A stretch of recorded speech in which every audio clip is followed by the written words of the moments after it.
Name me the top 5 African players in the world. No one of them is Nigerian.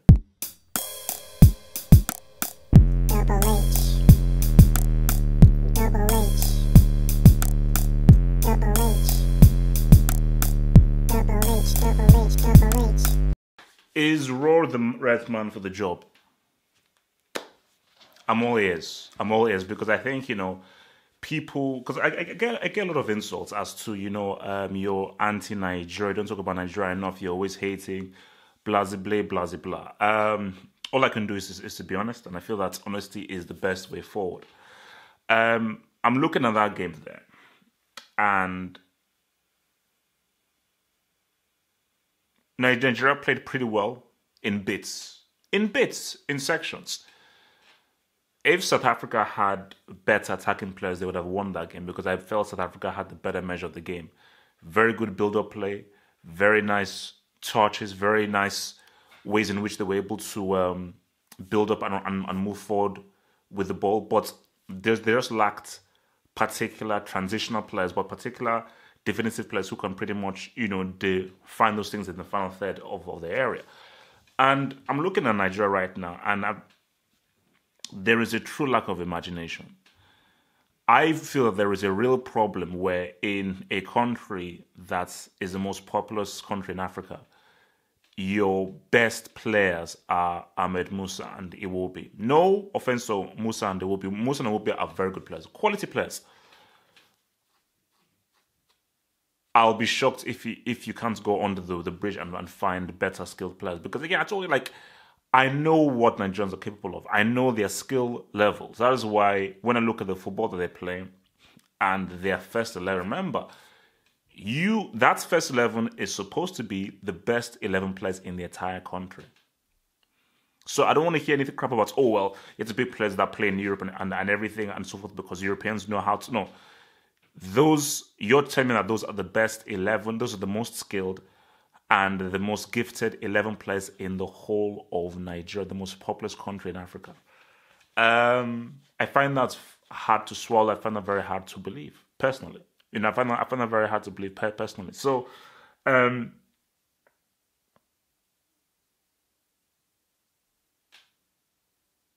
that's my thing. That's my thing. That's why, because I'm just looking at the game in a larger sense. But with South Africa, I think it's Baxter, their coach. Look, man, and I think it was the Percy something, and Percy, who was the guy that actually did the skill that really cut through the Nigerian defense. There is some good stuff there, and I think all them. Again, I told you the last really great South African player I can remember was Benny McCarthy. He was the last really truly quality player that they had. And I think there was another defender that they had. His name is actually on the tip of my tongue. Lucas Radebe. So basically, Radebe and McCarthy are the two kind of quality players that I think South Africa had. And since then, they've not really been able to have any player who we've been able to put on the map as, this is like a top tier player.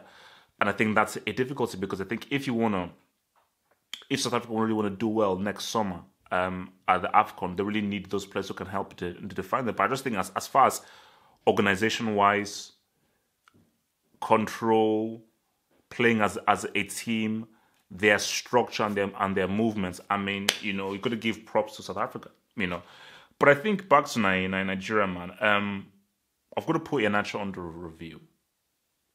And the Iheanacho story is a very, very sad story. This was a dude who, after the under-17s, he was amazing. Blam.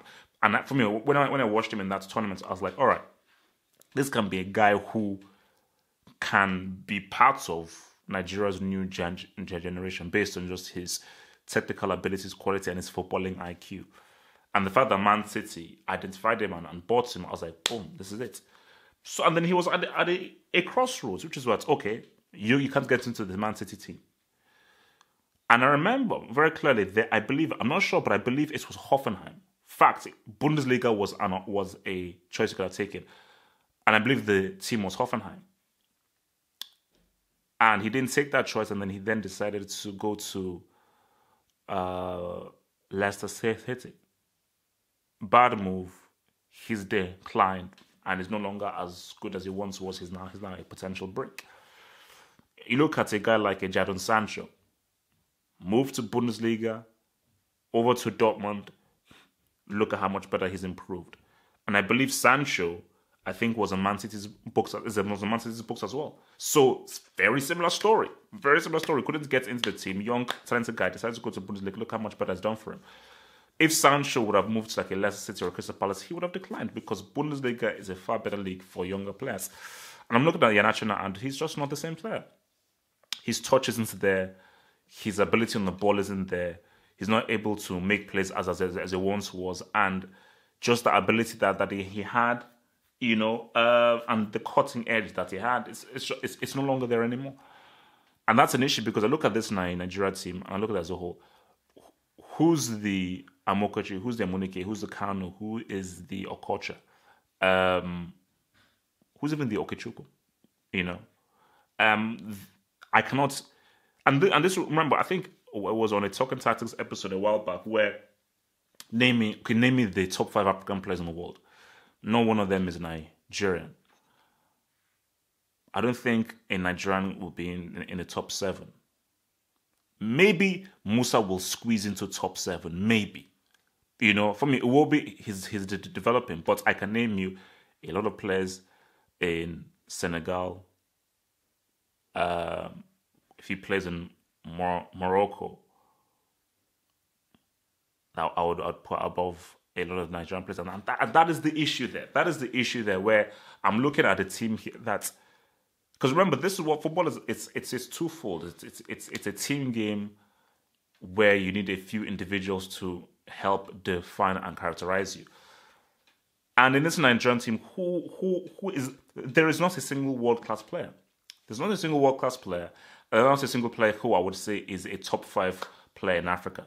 That is a serious problem. That is a serious problem. And Nigeria do not have a single top 5 African player. Do you know how insane that is? That's an issue. And looking at the game here, it's like you're looking at yourself. Okay, it's a tough game. South Africa are really dominating the possession. They put in Nigeria under a lot of pressure. They're not really allowing them any space.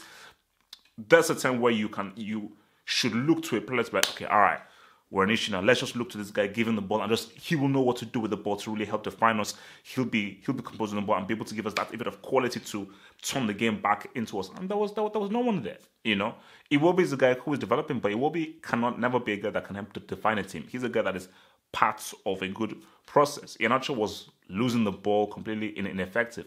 Musa is just an attacking winger.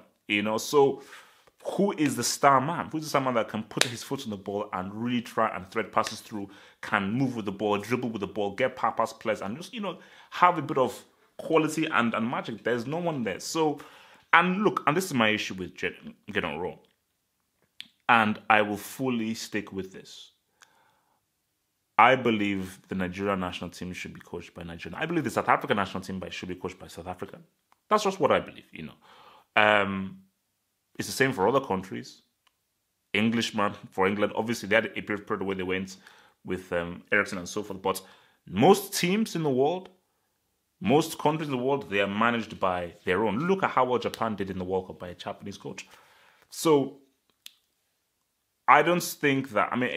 It speaks to like a larger topic that I can't really go into here now. Self-hate, Eurocentric view, how your minds have been poisoned by Europeans and so forth. But the fact is that this team doesn't play like a Nigerian team. The fact is that Nigeria have too many people who are obsessed with football that can't be the best you can in the whole of Nigeria. And it goes to even a further point that how much work and how much money is being put into academies in Nigeria, developing talent in Nigeria, and really developing the youth in Nigeria. Because just like Holland and Brazil, Nigeria will always constantly have players who are just naturally talented, have natural ability. Look at all the youth cups that they've won. But the reason why Holland have sort of always been competitive, and Brazil is that there's a youth system, especially in Holland. There is a youth system there that really prides themselves on really properly training their youth, and that's what Nigeria has, and that's what they're missing. Because again, I'll be real with it, because Nigerians have to be real with themselves. Okay, you can't just be like, yeah, man, I'm going to always support Nigeria all through thick and thin, and even if they lose, no. You have to be realistic. See, I'm not a cheerleader. I'm not a cheerleader. I come from the school of tough love. I come from the school of reality. Let us just be real here. And you've got to be real. You have to be real. And I just think that people are not really being realistic in their critique of the national team. Because if you're being realistic of your critique of the national team, you have to, not maybe, you have to demand more. You have to demand more. You've got to demand a higher quality. And there are players out there who deserve chances in this team. I mean, how many local players are there in this Nigerian team? Players from the local leagues. Oh, sorry. Unless you play for a European team, you shouldn't even be included. And also, Oyekuro, he was given 5 minutes, really? So Iheanacho was given how long? And Oyekuro was given 5 minutes? But look, at the end of the day, Nigeria back in the Nations Cup, which is shocking that they've not been in the Nations Cup for 6 years or something. And yeah, it's going to be tough, because there are a lot of very tough African teams. I'm looking at what Egypt is doing with Salah. I'm looking at the amount of talent that Morocco has. Cameroon are the host nation. I still feel Senegal have the most world-class players in their team. It's going to be difficult. Ivory Coast have Zaha.